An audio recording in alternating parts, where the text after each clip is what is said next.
I feel like while everyone is kind of stuck at home, we don't have our routines and schedules in life to distract us from emotions that we are experiencing, whether that's current emotions or emotions from memories. But either way, I just felt like I should share this. But it was like 4 weeks ago, I was watching the most recent season of Grace and Frankie, and all of a sudden it just hit me like, why do I know Jane Fonda? I have always known about Jane Fonda, which is weird because I'm 31 and she's 82. So I was just thinking like, why do I know her? So I went through a list of her movies, didn't really recognize them. After some deep diving, I finally realized it's the Jane Fonda Workout. Yes, that's how I know it. And then I immediately was overwhelmed with sadness because I realized the memory that I have of doing the Jane Fonda Workout is in my living room as a 9-year-old. As a 9-year-old was I doing the Jane Fonda Workout by myself? And I just felt this flood of emotions of what I felt like as that 9-year-old doing that workout. It's like underlying knowing that my body wasn't right, that it took up too much space, that it was too big, and that it doesn't look the way that it should. You know, kids are cruel, but at least they're blunt. I mean, I was called cow, heifer, fatso, fat bitch, sausage. I think the thing that was the hardest for me though at that age was my weight was a topic of conversation from the adults in my life. And I say this acknowledging that the adults in my life, I don't think were ever trying to purposely hurt me. In fact, I have compassion for their lives and maybe the things that were said about their bodies because all they knew was to perpetuate the cycle. I think sometimes adults talk about kids that are in the room as if they are not listening, and they are. We are. So the things that were said about me as early as age 6, you know, if you stand in front of the refrigerator long enough, you're going to be the size of it one day. You don't have asthma, you're just heavy set. Why are you giving that to her? Why would you feed her that? That doesn't help her cause any. You know, the girls in there can shop in that store because they're smaller than you. If you want, you can wait out here for when they're done, but yeah, they're not gonna have your sizes in there. I don't know where to shop for her. Things aren't wide enough.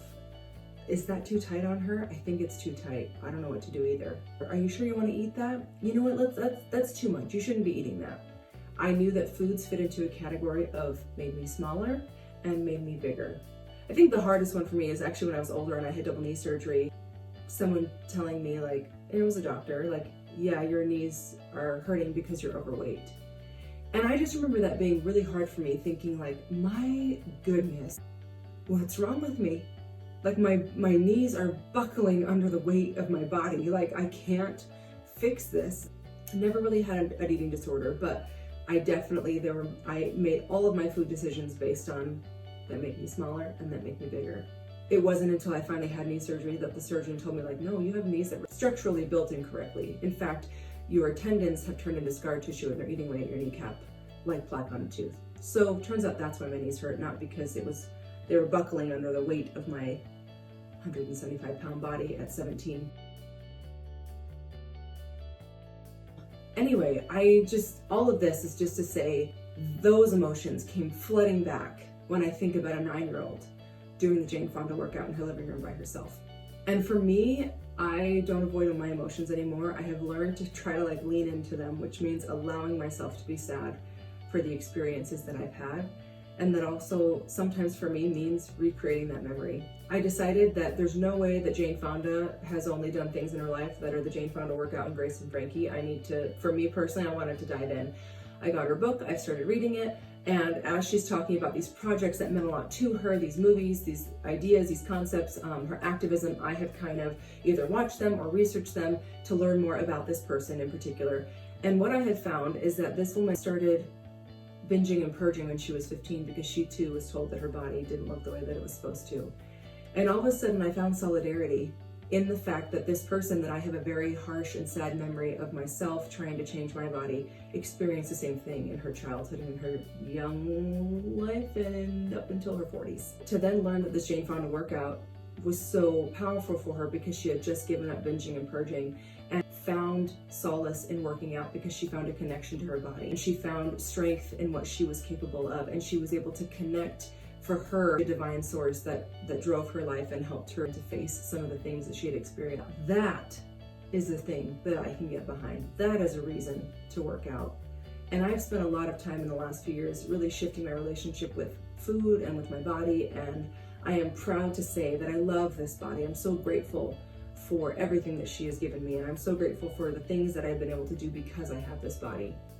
But part of my healing is also looking back at that 9-year-old and acknowledging the pain that she felt when she had those thoughts and when she had the world telling her that she didn't fit in. Something that's been helpful for me is to look back and learn the gifts that I have because of that pain. I'm a really incredible listener. Turns out that I am incredibly driven. I have learned to drive and survive throughout my life. And now, because I have proper tools, I now know how to thrive as well. But I look back on the feelings and emotions that that 9-year-old had in that living room, knowing that she didn't fit in, hating her skin that she was in, and continuing to hate it up until I was 28. I hated it. I don't take back what I went through. Because of that, I am who I am today. Because of that, I can stand strong and firm in where I am in my life. A devotion and a gratitude for my body and everything that I've experienced. And I just felt like I wanted to show you all what it's like for me to create a new memory, to acknowledge the hurt that I've been through, and to move forward from it.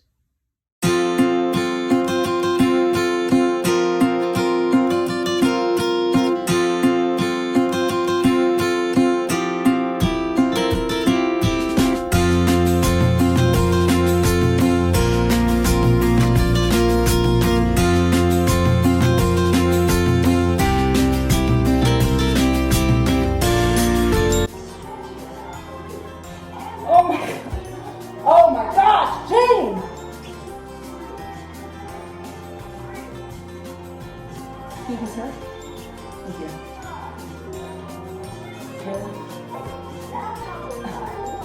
Double tap.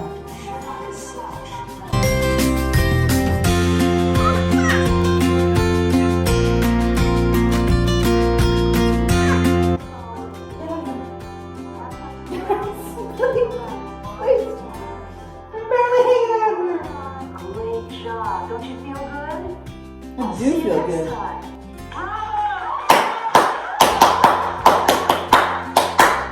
Okay, so that's what recreating a memory looks like for me. It was definitely emotionally hard at the start of the video. I felt so many things flood to the surface, but I'm so glad I just kept going. I'm so glad that I had my puppies there and just enjoyed the time.